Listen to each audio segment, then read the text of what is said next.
About a week ago, I went shopping at a grocery store, and I love to check the coin return slots of the Coinstar machine because they often reject foreign coins.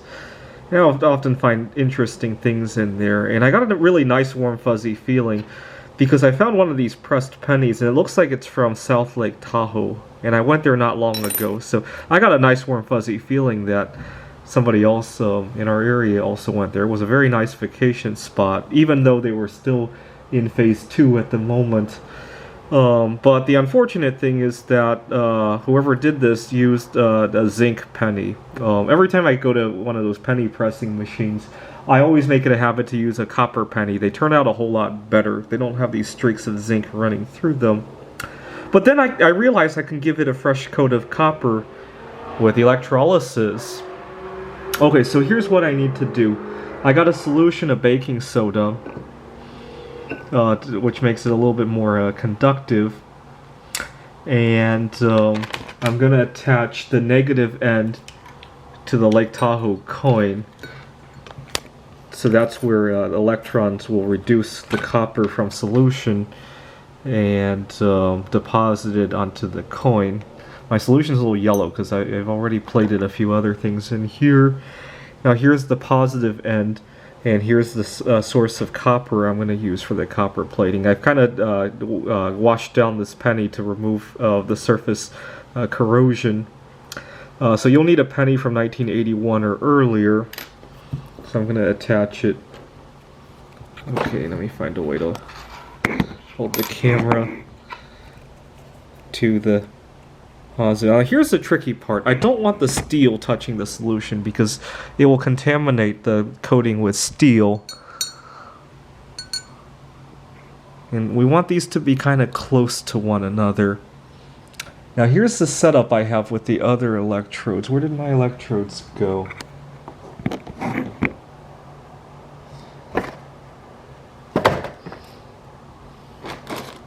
Oh, here they are. So, these are the electrodes I used in my earlier video when I was making chlorine. So I'm gonna rubber band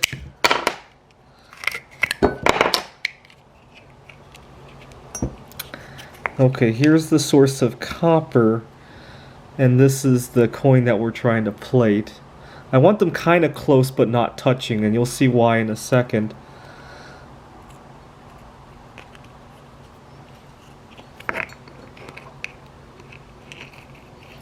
Now, the rubber band on top of it is not going to help.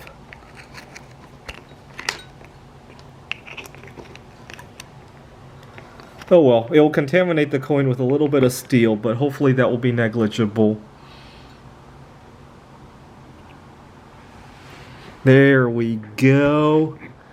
Okay, as you can see, the copper is already starting to become oxidized and dissolving into, in a few moments, the solution itself will turn blue, and the copper will start to deposit on the Lake Tahoe coin.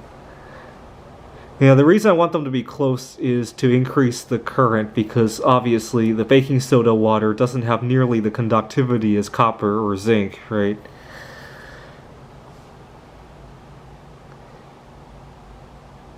You can probably see some of the copper also depositing onto the alligator clip of the negative terminal.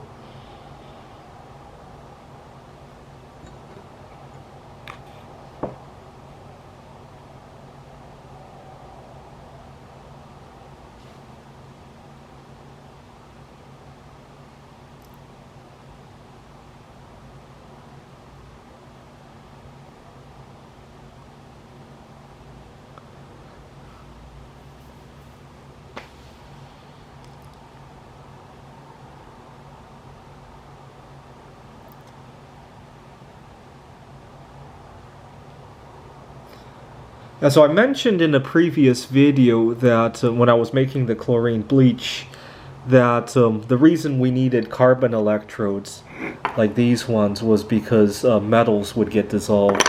So obviously copper would not work for that, but even gold would not work.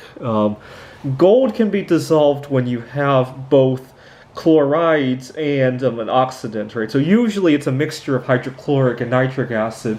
But even in an electrolysis setup, you have oxidation and you have chlorides from the salt that will dissolve gold, right? Um, I'll think about making a video with gold plating, but even I'm pretty scared about gold solutions. They're pretty toxic. It's kind of like handling mercury solutions.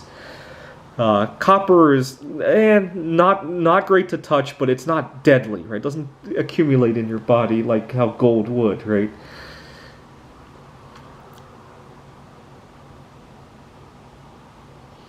So you can see those little patches of zinc that were exposed are being covered up as it is already. And that copper is being eaten away.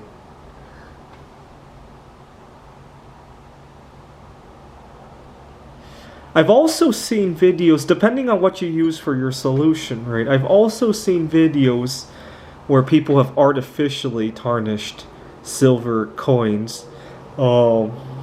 And I think you need a solution of sulfur to do that. But it's very easy to get it wrong. And I recommend practicing with some silver coins that don't have much value first if you're going to attempt that. Even I don't like doing that. It's very easy to overdo it.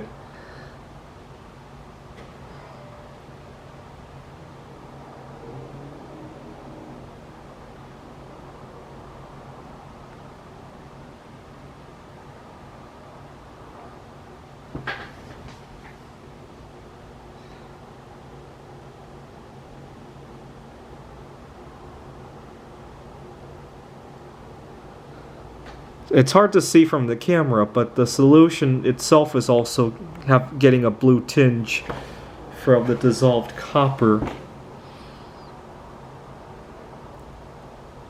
I don't know why. I've always been fascinated with electrolysis experiments, especially ever since I learned that it could make an explosive called sodium chlorate. Very similar to my earlier video on how to make bleach, except that you need the right pH and heat, right? So I made sodium hypochlorite in my last video, but if you heat it up, it decomposes into sodium chlorate, which is a powerful oxidant. And if you, my very first experiment with it was I put it into a phone directory. We used to have phone directories that were several inches thick, and I placed the phone directory into the fireplace and I lit it on fire, and poof, the book was gone in like 2 seconds from the sodium chlorate. Obviously, copper plating, silver plating things. I've never done gold plating though, because like I said, I'm scared of gold salts. Not the best thing in the world to have contact with. Like I said, it's very similar to mercury when you have compounds of gold. See, a lot of people think mercury metal is toxic. It's actually not the metal that's toxic. It's compounds of mercury. The fact that it's liquid and also evaporates as a gas makes it a whole lot easier for it to become a compound before it gets into your body, right? You could almost drink mercury if you wanted to.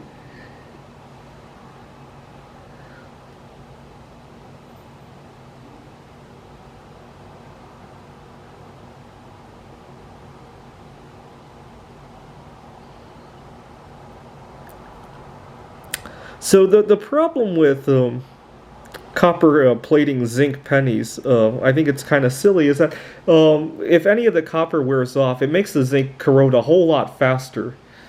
It kind of forms a battery with the copper, right? The other example I see a lot where this happens is the Kennedy half dollars between 65 and 70.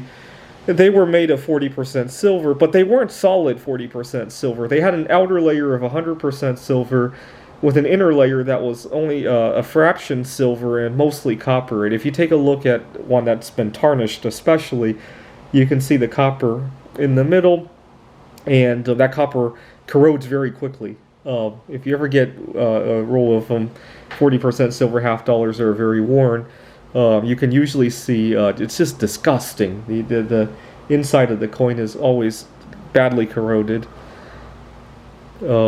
You can sometimes restore them with a process similar to that, but it's really frowned upon by coin collectors.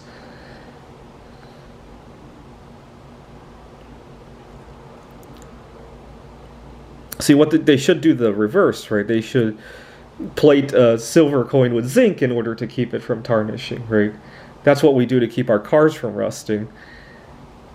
But obviously, it wouldn't look so nice anymore, right?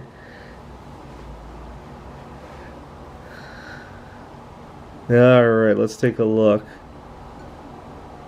And there we go, we've restored a Lake Tahoe coin. Well, we didn't really restore it. It was already like that when it was pressed because the guy who did it didn't know to use a copper penny. What's really funny is some of those penny pressing machines now already come preloaded with pennies because so few people carry pennies around. And they almost always use like rows of uncirculated pennies, which obviously are zinc pennies.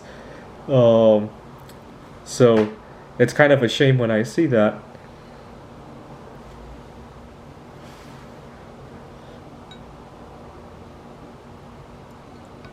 Thanks for watching.